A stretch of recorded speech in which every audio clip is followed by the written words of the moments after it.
হঠাৎ করেই ডক্টর ইউনূস একই সিদ্ধান্ত নিলেন, জাপানেই পদত্যাগ করতেছেন ডক্টর ইউনূস। এইদিকে শেখ হাসিনাকে সুখবর দিলেন সেনাপ্রধান। বিস্তারিত জানতে ভিডিওগুলো সম্পূর্ণ দেখুন। ডিসেম্বরের মধ্যে নির্বাচন হতে হবে। আপনি ডেট যদি না দিতে পারেন আমরা একটু অপেক্ষা করব, তাহলে আমরা ডেট দিই। আপনার জাপানে বসে এই মিথ্যাচার ইউনূস তিনি বলছে যে সমস্ত রাজনৈতিক দল তারা ডিসেম্বর মাসের ভিতরে নির্বাচন চায় না, শুধুমাত্র একটি দল নির্বাচন চাচ্ছে। মানে কত বড় মিথ্যাবাদী এই বইরা খাটাস, এগুলো ভাবা যায়? সব দল নয়, ডিসেম্বরে কেবল একটি দলে নির্বাচন চাচ্ছে বলে মন্তব্য করেছেন প্রধান উপদেষ্টা ডক্টর মোহাম্মদ ইউনূস। পজিটিভলি হোক নেগেটিভলি হোক তিনি বিএনপিকে পরিচয় করে দিয়েছেন ভিন্ন রকম ভাবে। তবে বিএনপিটাকে পজিটিভ নেয় নাই বা তাদের যারা সমর্থকরা আছেন তারাও নেয় নাই যে আপনি ঘরের ছেলেকে বিদেশে গিয়া আপনি চিনাই দিচ্ছেন কি হিসাবে। রাজনৈতিক অঙ্গন না, অর্থনৈতিক অঙ্গনও যে অস্থিরতা তার বহিঃপ্রকাশ ঘটছে বিশিষ্ট ব্যক্তিদের বক্তব্যের মধ্য দিয়ে। 100% বাংলাদেশে আওয়ামী লীগ ফিরে আসবে এবং শেখ হাসিনা ফিরে আসবে। তা না হলে এই বাংলাদেশ যে প্রতিষ্ঠা হয়েছে তা বৃথা যাবে। দর্শক আসসালামু আলাইকুম। আজকের এই ভিডিওটি কতটা গুরুত্বপূর্ণ আপনারা ইতিমধ্যে ভিডিওর শুরুতে কিছুটা অংশ দেখে বুঝে গিয়েছেন। প্রিয় দর্শক মণ্ডলী, বর্তমান দেশের অবস্থা বেশি একটা ভালো না। বর্তমান দেশের পরিস্থিতি, রাজনৈতিক পরিবেশ খুবই উত্তপ্ত। এরই মধ্যে আরও একটি কথা শোনা গেল, ডক্টর মোহাম্মদ ইউনূস কঠিন বিপদে পড়ে গেছেন। তিনি জাপানে পদত্যাগ করতেছেন, তিনি আর বাংলাদেশে ফিরবেন না। দর্শক মণ্ডলী, এইদিকে আবার বিএনপি ডক্টর ইউনূসকে কঠিন বার্তা দিয়েছেন। সবকিছু মিলিয়ে বাংলাদেশের রাজনৈতিক অঙ্গন খুবই গরম। দর্শক বেশি কথা বাড়াতে চাই না, আজকের এই ভিডিওটি দেখলেই বিস্তারিত বুঝতে পারবেন ডক্টর মোহাম্মদ ইউনূস কেন পদত্যাগের সিদ্ধান্ত নিচ্ছেন। দর্শক বেশি কথা না বাড়িয়ে আমরা মূল ভিডিওতে চলে যাই। আপনারা বিস্তারিত ভিডিওগুলো সম্পূর্ণ দেখতে থাকুন। এদিকে ডক্টর ইউনূস আপনার আরো একটি চাঞ্চল্যকর তথ্য কিন্তু দিয়া দিছে, সেটি হচ্ছে আপনার জাপানে বসে এই মিথ্যাচার ইউনূস তিনি বলছে যে সমস্ত রাজনৈতিক দল তারা ডিসেম্বর মাসের ভিতরে নির্বাচন চায় না, শুধুমাত্র একটি দল নির্বাচন চাচ্ছে। মানে কত বড় মিথ্যাবাদী এই বইরা খাটাস, এগুলো ভাবা যায়? বর্তমান আপনার বিএনপি থেকে অন্তর্বর্তীকালে সরকারকে 24 ঘন্টার একটি আলটিমেটাম দিলেন যে 24 ঘন্টার ভিতরে যদি ডক্টর ইউনূস তিনি আপনার নির্বাচনের রোডম্যাপের ঘোষণা তিনি ফাইনাল ভাবে একদম লিখিতভাবে তিনি যদি না দেন, তাহলে আমরা নিজেরাই নির্বাচনের টাইমলাইনটি ঘোষণা করব। উল্টো দিকে যদি এই অন্তর্বর্তীকালীন সরকার কোনো বাধা সৃষ্টি করে, তাহলে একে আর বয়সের দিকে তাকাবো না, ন্যাংটা করে ঢাকার রাজপথে একে ছেড়ে দেওয়া হবে এবং জনগণের যেই পিটুনি সেটা তার কপালে লেখা হয়ে যাবে। আমার মনে হয় এটাই হবে সবচেয়ে উত্তম মাধ্যম। কারণ এই অন্তর্বর্তীকালে সরকার ডক্টর ইউনূস এই যে কত বড় মিথ্যাচার, এই বইরা খাটাস দেখেন, এই বইরা খাটাস জাপানে যায়া আমাদের বাংলাদেশিদের মানে কিভাবে পরিচয় করে দেয়। উল্টো দিকে ইনি বলে যে বাংলাদেশের নির্বাচন মানে ডিসেম্বর মাসে নির্বাচন নাকি সমস্ত রাজনৈতিক দল নাকি চায় না। আর তিনি বলছে যে নির্ধারিত একটা দল আপনার ডিসেম্বর মাসের ভিতর নির্বাচন চায়। আর উল্টো দিকে আর বাংলাদেশে কি করছে, 52টি দলের সমন্বয় হয়ে মানে সহমত হয়ে এবং 52টি দলের আপনার কি বলে নেতা হয়ে বিএনপি জানায় আগামী ডিসেম্বরের মাসের ভিতরে নির্বাচনের কাজ শেষ করতে হবে। এই বইটা খাটাস পদত্যাগের একটা গুঞ্জন রটায় যাতে সমস্ত রাজনৈতিক দল আইসা এর হাত পা ধরবো। এ কত বড় মিথ্যাচার। তার যে আপনার কত কোটি কোটি টাকা যে আপনার কর ছিল, সমস্ত কর তিনি মৌকুফ করে নেয়। তার এগেনস্টে যত মামলা ছিল সমস্ত মামলা তিনি আপনার 2 দিনের ভিতরে শেষ করে দেয়। মানে একটা মানুষ আসলে কি লেভেলের জাউরা হইলে এই ধরনের কাজগুলো করতে পারে। এখন আপনার জাপানে যায় বিএনপি কে জাস্ট বইরা আঙ্গুল দেখাই দিল যে ডিসেম্বরের মাসের ভিতর নির্বাচন হবে না, একটা নির্ধারিত গোষ্ঠী যাচ্ছে ডিসেম্বরের মাসের ভিতর নির্বাচন। এই হচ্ছে বর্তমান অন্তর্বর্তীকালে সরকারের অবস্থা। গতকালকে আপনার জাপানে যখন নাকি এই ঘটনাটি ঘটে, তারপরেই আজকে এসে বিএনপির আপনার দুদু মিয়া তিনি এই বক্তব্য দেন যে এই অন্তর্বর্তীকালে সরকার ডিসেম্বর মাসের ভিতরে যদি নির্বাচন তিনি ঘোষণা না করেন, তাহলে এই সরকারের এগেনস্টে বা এই সরকারের আর প্রয়োজন নেই, আমরাই আগামী নির্বাচনের টাইমলাইন বেঁধে দিব এবং এই অন্তর্বর্তীকালে সরকার যদি কইলাম বাধা সৃষ্টি করে তাকে ন্যাংটা করে গণতোলাই দেওয়া হবে। এই হচ্ছে বর্তমান আমাদের বাংলাদেশের আপনার অন্তর্বর্তীকালীন সরকারের অবস্থা। দেখেন এরা আসলে এদের 14 গোষ্ঠীর আবির্ভাবই হয়েছে মনে করেন মিথ্যা দিয়ে। দেখেন আওয়ামী লীগের ভিতরে সুই হয়ে ঢুকছে আর পাহাড় হয়ে মনে করেন বের হয়েছে। অতএব আওয়ামী লীগের যে অবস্থা আজকে এটার জন্য দায়ী কারা? এই ইউনূস সরকার। মানে আওয়ামী লীগের ভিতরে আওয়ামী লীগ সেজে এই সার্জিস কন, হাসনাত কন, জামাত শিবির কন সবাই কিন্তু আওয়ামী লীগের ছাত্রলীগের কিন্তু ছিল, তাই না? সুই হয়ে ডুইকা পাহাড় হয়ে মনে করেন এটা বের হয়েছে। এরা কত বড় জঙ্গিবাদী এটা কল্পনা করা যায়। এদের শুরুটাই মিথ্যা দিয়া, প্রতিটা স্টেপ এরা মনে করেন মিথ্যাচার, প্রতিটা স্টেপ এরা মিথ্যাচার। এবং জাপানে গিয়েও আমাদের বাংলাদেশকে পচাইতে তার দ্বিতীয়বার তিনি চিন্তা ভাবনা করলেন না। এই মানুষটা হচ্ছে মানে এমন একটা ক্যারেক্টার, এই ক্যারেক্টারটা অনেকটা ম্যাজিক বলের মতো। আপনি যখন নাকি ছুঁড়ে মারবেন দেখবেন টেম্পার, আর যখন নাকি হাতে রাখবেন তাও দেখবেন টেম্পার। মানে কারণে টেম্পারে, অকারণে টেম্পারে, যেমনটা হাসনাত আর হচ্ছে সার্জিস। গতকালকে টেম্পার হলো উত্তম মাধ্যম দিয়ে দিছে, বুঝেন নাই? আজকে তাও দেখলাম যে আবারও টেম্পার আছে। তো এরা হচ্ছে একটা ওই ম্যাজিক বল, মানে ট্যাম্বলের মতো, বুঝেন নাই? এই ডক্টর ইউনূসের ক্যারেক্টারটা আপনার ট্যাম্বলের মতো, যেখানে যায় সেখানে মনে করেন টেম্পারে, হুদাই টেম্পারে, কারণ ছাড়া টেম্পারে, বিনা কারণে মনে করেন টেম্পারে। তো এই টেম্পারা বর্তমান কমাতে হবে, এমন কমাতে হবে ওনার পায়ে থেকে বইটা মানুষ দেখা যাবে না, খাইটা দিয়ে ইচ্ছা মতো কেঁচা কেঁচা করে মনে করেন বাইরাতে হবে এই বইটা খাটাসকে। এ কত বড় হারামজাদা বলেন তো? মানে একটা মানুষ আসলে এতটা বয়স হয়েছে, বয়সের দিকে কোনো তার কোনো লেহাজ নাই, তার কোনো শরম লজ্জা নাই, তিনি এখন পর্যন্ত ক্ষমতালোভী।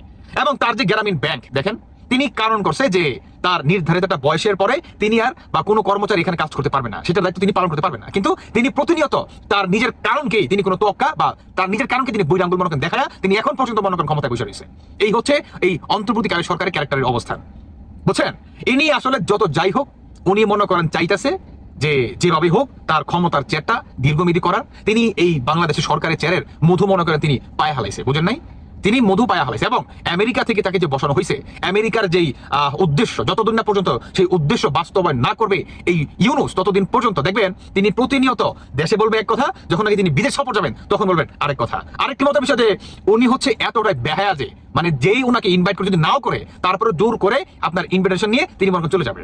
আপনাদের বাচ্চা কাচ্চা যদি মুসলমানের যদি আপনার থাকে কোনো অনুষ্ঠান থাকে, বললেন একটাবার বললেন, তিনি যদি না যায় তারপরে বললেন, তিনি যদি না যায়, মানে এটা এমন একটা ক্যারেক্টার, এর সব লাগবো। মানুষের কিছু মানুষের গাড়া থাকে না যে আমার সব লাগবো, এর হচ্ছে সব লাগবো, বুঝছেন? ওর সব লাগবো, ওর সব ধরনের ক্ষমতা লাগবো। এই ক্যারেক্টার সবচেয়ে মানে কি মুখটা খারাপ হয়।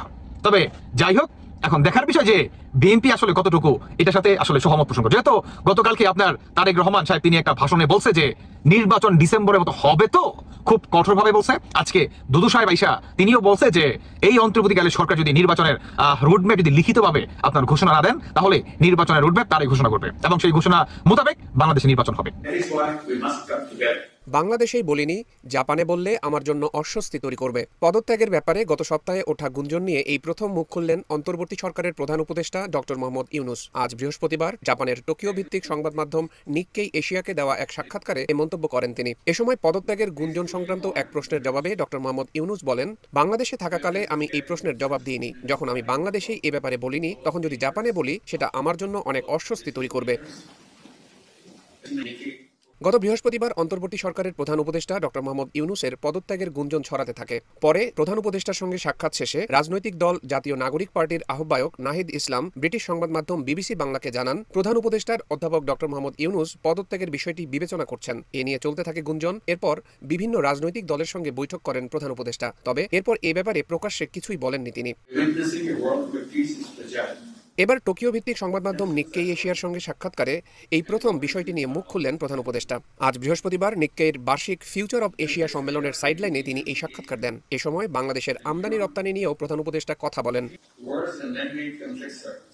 ডক্টর মোহাম্মদ ইউনূস নিক্কেই এশিয়াকে বলেন, রপ্তানির উপর 37% শুল্ক আরোপের হুমকির মুখেও বাংলাদেশ আমেরিকাকে আরও তুলা, তেল ও গ্যাস কেনার প্রস্তাব দিয়েছে এবং ট্রাম্প প্রশাসনের সঙ্গে বাণিজ্য আলোচনার ক্ষেত্রে এই প্রস্তাব কাজে আসবে। মার্কিন প্রেসিডেন্ট ডোনাল্ড ট্রাম্প মিত্র দেশগুলোর সঙ্গে বাণিজ্য ঘাটতি কমাতে চান উল্লেখ করে ডক্টর মোহাম্মদ ইউনূস বলেন, যদি আরও মার্কিন পণ্য কেনার প্রস্তাব গৃহীত হয় তাহলে বাংলাদেশ অন্যান্য দেশ থেকে অনুরূপ পণ্য আমদানিকে এই দিকে নিয়ে আসবে। প্রধান উপদেষ্টা বলেন, উদাহরণস্বরূপ আমরা মধ্য এশিয়া থেকে প্রচুর তুলা কিনি, ভারত ও অন্যান্য অনেক দেশ থেকে তুলা কেনা হয়। কেন আমরা এই পণ্য আমেরিকা থেকে কিনবো না? এটা নিয়ে আমরা ভাবছি যাতে তাদের সঙ্গে আমাদের বাণিজ্য ঘাটতি অনেকটাই কমে যায়। নিক্কেই এশিয়া বলছে, গত জুন পর্যন্ত অর্থ বছরে বাংলাদেশ আমেরিকায় $6.8 বিলিয়ন মূল্যের পণ্য রপ্তানি করেছে এবং $2.5 বিলিয়ন মূল্যের পণ্য আমদানি করেছে। এই আমদানির মধ্যে $361 মিলিয়ন মূল্যের ছিল তুলা। প্রধান পোশাক প্রস্তুতকারক দেশ হিসেবে বাংলাদেশ $7.9 বিলিয়ন মূল্যের কাঁচা তুলা আমদানি করে থাকে, যার কিছু অংশ আসে নিকটবর্তী মধ্য এশিয়ার দেশ উজবেকিস্তান ও তুর্কমেনিস্তান থেকে। একই অর্থ বছরে দেশের মোট আমদানির 12.5% ছিল তুলা।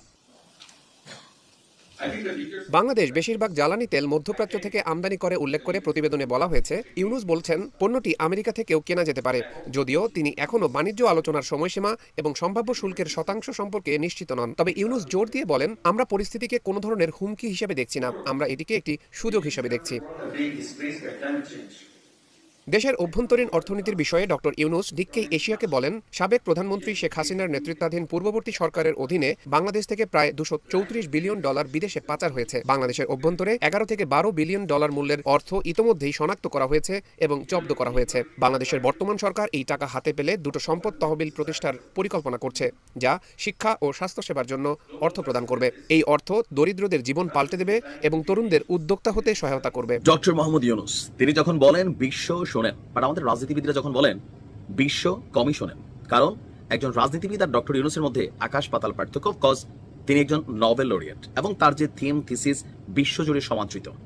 তো এরকম একজন ব্যক্তি আন্তর্জাতিক অঙ্গনে বা একটা মানে যে কোনো দেশে গিয়ে যখন ট্যুরে যান অথবা সফরে যান, সরকারি সফরে, সেখানে গিয়ে কথা বলেন, এই কথাগুলো পৌঁছে যায় কোথায়? বিশ্বের একদম সেন্ট্রাল পয়েন্টগুলোতে। আর সেই সেন্ট্রাল পয়েন্টে পজিটিভলি হোক নেগেটিভলি হোক তিনি বিএনপিকে পরিচয় করে দিয়েছেন ভিন্ন রকম ভাবে। তবে বিএনপিটাকে পজিটিভ নেয় নাই বা তাদের যারা সমর্থকরা আছেন তারাও নেয় নাই যে আপনি ঘরের ছেলেকে বিদেশে গিয়া আপনি চিনাই দিচ্ছেন কি হিসাবে?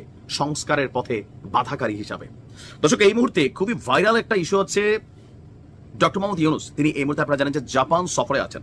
তো সেখানে Nikki forum future of Asia মানে এশিয়ার যে ভবিষ্যৎ, তো সেখানে একটা আন্তর্জাতিক সম্মেলনে প্রশ্ন উত্তর ছিল তার কাছে অনেকগুলো। তো এর মাঝখানে তিনি একটা উত্তর দিয়েছেন যে দেশের সব রাজনৈতিক দল না, আমাদের জানা তথ্য মতে 42 থেকে 45টি দল আছে রেজিস্টার্ড লাইসেন্সড, এনসিপি এর বাহিরে, বাকিরা হইলে এটা আরেকটা বাড়বে। যাই হোক, দেশের সব রাজনৈতিক দল নয়, শুধুমাত্র একটি নির্দিষ্ট দল ডিসেম্বরে জাতীয় নির্বাচন চায়। আর ডক্টর ইউনূসের এই মন্তব্যে বিএনপির সাথে যে দ্বন্দ্ব অথবা দূরত্ব সেটা বৃদ্ধি পাবে, এটা খুবই সিম্পল একটা ইস্যু। আর জাপানে অনুষ্ঠিত এই প্রোগ্রামে ডক্টর ইউনূস বলছেন অন্তর্বর্তী সরকার মূলত 3টি লক্ষ্য নিয়ে কাজ করছে: সংস্কার, তারপর হবে বিচার এবং নির্বাচন। তিনি 3টা ওয়ার্ড ধারাবাহিকভাবে বলছেন, সংস্কার, বিচার। কার? আওয়ামী লীগের বা যারা ফ্যাসিজমের সাথে জড়িত ছিল, জুলাই আগস্টে হত্যাকাণ্ডে জড়িত ছিল। এরপর হচ্ছে নির্বাচন। সংস্কারের রূপরেখাই আমরা এখনো পাইনি। তো যদি এই 3টা লেখা তিনি যেগুলো বলছেন, 3টা ওয়ার্ড ধারাবাহিক ধরলে নির্বাচন আগামী ডিসেম্বরের জীবনও হবে না, জুনে হয় কিনা সেটাও সন্দেহ দেখা দিবে। বলতে পারেন যে জনগণ চায় আমি আরো থাকি। তো তিনি বলছেন যে জাতীয় নির্বাচন 2025 সালের জুনের মধ্যেই অনুষ্ঠিত হবে, তবে সেটা চলতি বছরের ডিসেম্বরে হতে পারে। তবে নির্বাচন কবে হবে তা অনেকটাই নির্ভর করছে কাঙ্ক্ষিত সংস্কার কতটা বাস্তবায়িত হয়েছে। সংস্কার কোনোটাই বাস্তবায়িত হয় নাই। তো ওনার ভাষায় তিনি বলছিলেন, আমরা যদি দেশ এবং প্রতিষ্ঠানগুলোকে আগের অবস্থায় ফিরিয়ে দিয়ে যেতে চাই তাহলে ডিসেম্বরে নির্বাচন সম্ভব। তো এখানে তিনি কি বুঝেছেন?